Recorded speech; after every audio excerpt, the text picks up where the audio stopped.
Un conseil d'entreprise, c'est un comité social et économique avec un module complémentaire, celui de la négociation collective. Le CSE est un regroupement des anciennes instances de représentation du personnel qui étaient les délégués du personnel, le comité d'entreprise et le CHSCT. Le conseil d'entreprise, ça va être donc tout cela, plus la capacité de négocier des accords collectifs. Clairement, la création du conseil d'entreprise ne va pas faire disparaître les délégués syndicaux. Toutefois, les délégués syndicaux vont perdre leur capacité de conclure des accords collectifs. Les accords collectifs seront désormais conclus, négociés par les membres du conseil d'entreprise qui vont donc conjuguer l'ensemble des prérogatives des anciennes instances de représentation du personnel. Il s'agit donc pas seulement d'une simple évolution, c'est une véritable révolution.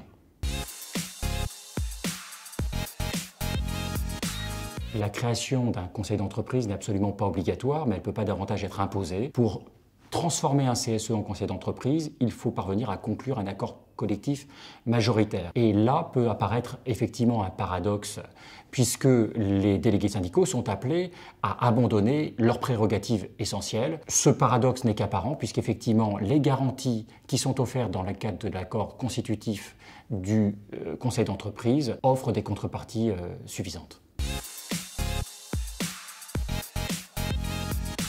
Pour les syndicats, l'avantage essentiel tient au fait qu'ils vont disposer d'un véritable droit de veto.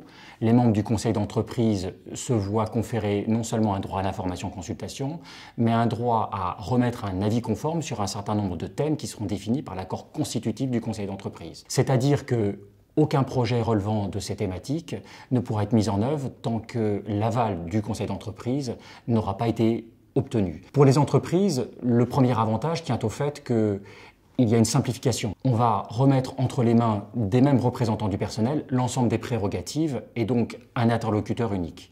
Pour les entreprises, au-delà de ça, c'est véritablement développer une dynamique, c'est moderniser ces relations sociales.